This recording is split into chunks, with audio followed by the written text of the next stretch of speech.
رخ پھیر لیا ہوا ہے، اور حضور علیہ السلام کی سنت سے منہ پھیرنا یقیناً اللہ کے محبوب کی ناراضگی کا باعث ہے۔ امام قرطبی نے ایک روایت نقل کی ہے، آ جا کے سہارا تو یہ ہے نا کہ حضور شفاعت کریں گے، لیکن حضور فرماتے ہیں جس نے میری سنت سے منہ موڑا کل قیامت کے دن میں اس کی شفاعت نہیں کروں گا۔ یہی تو ایک سہارا ہے، اور اگر حضور نے بھی شفاعت نہ کی تو بتاؤ کہ ہمارا آسرا کیا رہ جائے گا۔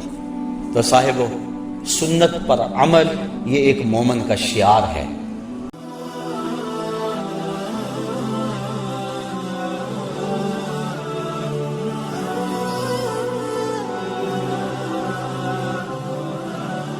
بعض اوقات ایسا ہوتا ہے کہ کوئی شخص جس نے سنت رسول چہرے پہ رکھی ہے اس سے کوئی ناسزا کام سرزد ہو جاتا ہے، تو ہمارے معاشرے میں جھٹ جو ہے وہ اس کے اوپر حملہ ہوتا ہے۔ وہ جا رہا تھا نا وہ بندہ سائیکل پہ، تو لمبی لمبی اس کی داڑھی تھی تو وہ بریک نہ لگی، تو وہ کسی میں سائیکل لگ گیا۔ اس نے کہا اتنی بڑی داڑھی رکھی ہوئی ہے، اس نے کہا یار داڑھی ہے بریک تو نہیں ہے، یعنی اس کا تعلق کیا ہے بریک سے؟ لیکن ہمارے معاشرے کے اندر سنت کو خفیف جانا جاتا ہے، اور جس کے نتیجے میں اللہ تعالیٰ کی طرف سے ہمارے اوپر یہ وبال ہے کہ ہم ہر وقت مشکلات اور دکھوں میں مبتلا ہیں۔ حضور نے فرمایا عرب جب تک امامے کا التزام رکھیں گے دنیا پہ غالب رہیں گے، اور جب امامہ چھوڑ دیں گے تو ان کا غلبہ دنیا سے ختم ہو جائے گا۔ اور آپ دیکھ رہے ہیں جب سے انہوں نے یہ لباس اتار کے وہ اپنا الگ سا قومی لباس بنا لیا تو ان کا رعب زمانے سے ختم ہو گیا۔ تو سنت کے دم سے روب ہے، اور فرمایا الامائم تیجان العرب، امامے تو عربوں کے سر کا تاج ہے۔ اور جب بدر کے دن فرشتے نازل ہوئے تھے تو ان کے سروں کے اوپر امامے بندھے ہوئے تھے۔ اس طرح داڑھی شریف یہ حضور علیہ السلام کی سنت ہے۔ خسرو پرویز کے دو قاصد حضور کی خدمت میں آئے، لیکن ان کی منڈی ہوئی داڑیاں اور بڑی ہوئی مونچھیں حضور کے سامنے جب آ کے بیٹھے تو حضور نے فرمایا یہ تم نے کیا شکل بنا رکھی؟ تو انہوں نے کہا ہمارے خداوند خسرو پرویز نے ہمیں داڑھی منڈانے کا حکم دیا۔ تو حضور علیہ السلام غصے میں آ گئے، فرمایا تمہارے جھوٹے خدا نے تمہیں داڑھی منڈانے کا حکم دیا اور میرے خدا نے مجھے داڑھی بڑھانے کا حکم دیا۔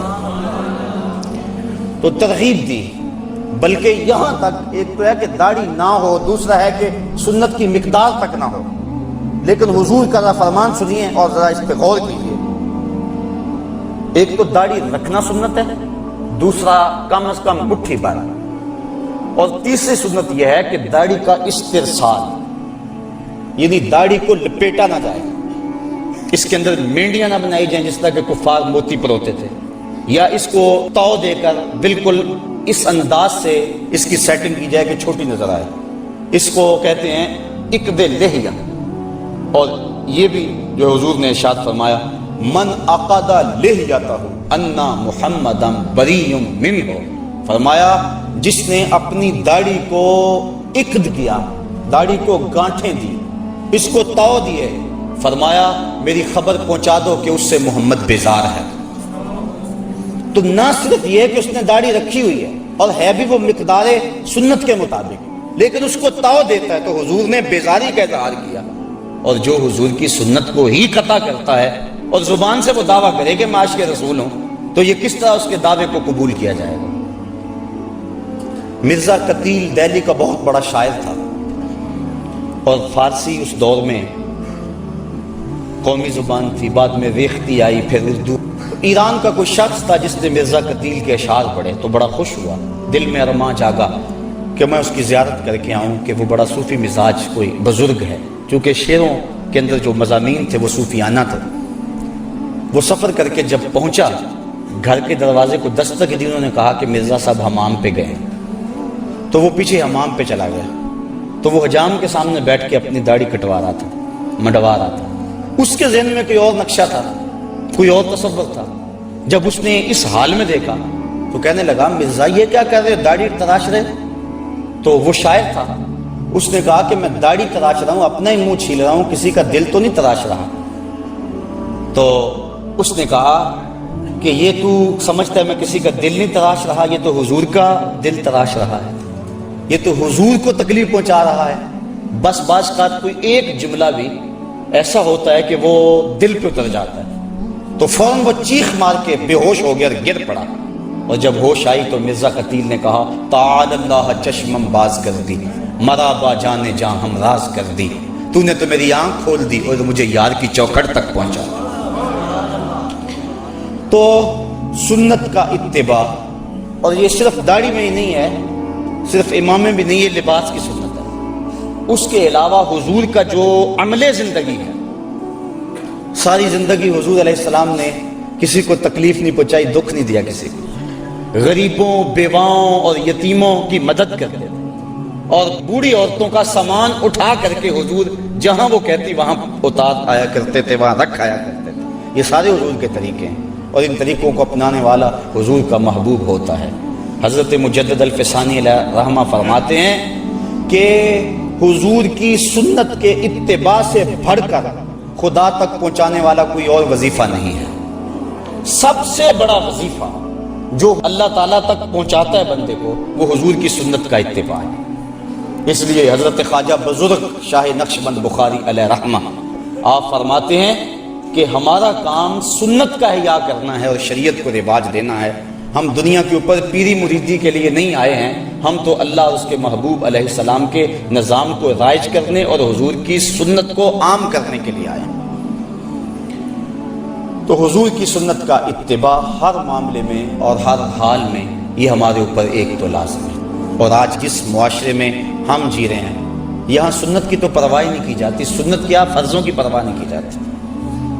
کیسا ماحول اور کیسے حالات آ گئے، اور ہمارے اوپر جو طرح طرح کی نحوستیں اور عذاب نازل ہو رہے ہیں، اس کی ایک اہم وجہ یہ ہے اور لازمی یہ وجہ ہے کہ ہم نے حضور کی سنت سے رخ پھیر لیا ہوا ہے، اور حضور علیہ السلام کی سنت سے منہ پھیرنا یقیناً اللہ کے محبوب کی ناراضگی کا باعث ہے۔ امام قرطبی نے ایک روایت نقل کی ہے، آ جا کے سہارا تو یہ ہے نا کہ حضور شفاعت کریں گے، لیکن حضور فرماتے ہیں جس نے میری سنت سے منہ موڑا، کل قیامت کے دن میں اس کی شفاعت نہیں کروں گا۔ یہی تو ایک سہارا ہے، اور اگر حضور نے بھی شفاعت نہ کی تو بتاؤ کہ ہمارا آسرا کیا رہ جائے گا۔ تو صاحبو، سنت پر عمل یہ ایک مومن کا شعار ہے اور مومن کا مزاج ہے، اور آقا کریم علیہ السلام نے اپنی سنتوں کے احیاء پر کتنا پیارا وعدہ دیا کہ جو فساد امت کے دور میں میری ایک سنت کو زندہ کرے گا، اللہ اسے 100 شہیدوں کا ثواب عطا فرمائے۔ ایک شہید کا درجہ تھوڑا نہیں ہے، اس کے خون کا قطرہ زمین پر گرنے سے قبل اس کے سارے گناہ معاف کر دیے جاتے ہیں۔ اس نے اپنی جان جیسی متاع عزیز وار دی ہوگی، لیکن جو سنت پہ عامل ہوگا۔ تو ایک زمانہ تھا کہ ایک نوجوان کی شادی ہونے لگی، تو اس کے گھر والوں نے اس کو کہا کہ آپ داڑھی کٹوا دیں، لیکن وہ اڑ گیا۔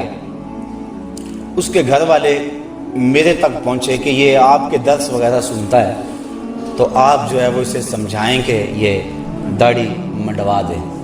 میں نے کہا اس میں کیا رجا داڑھی میں؟ تو کہنے لگا کہ وہ اس کا بھائی بھی کہنے لگا یہ میرے سے چھوٹا ہے، لیکن داڑھی کی وجہ سے مجھ سے بڑا نظر آتا ہے۔ میں نے کہا یہی تو حضور کی سنت کا کمال ہے کہ سنت چھوٹوں کو بھی بڑا بنا دیتی ہے۔ تم کہتے ہو یہ بڑا نظر آتا ہے، یہی تو سنت کا کمال ہے، سنت عزت دیتی ہے اور بڑائی دیتی ہے۔ میں نے کہا میں تو پتہ نہیں کتنے درسوں کا نتیجہ ہے، اور اللہ سے کتنی دعائیں مانگتا ہوں اپنے سامعین کے لیے کہ یا اللہ جو میں کہوں ان کے دل میں اتار دے۔ تو میں نے جس کو خون جگر سے سینچا ہے، کیا تمہارے کہنے پہ اس کو روک دوں؟ یہ کیسے ہو سکتا ہے؟ میں نے کہا میں تو اس کو تھپکی دوں گا کہ جمع رہنا، ڈٹا رہنا، تیرے اوپر اللہ اس کے رسول کا سایہ رہے گا۔ تو یہ کیسا ماحول آ گیا، کیسے حالات آ گئے ہیں۔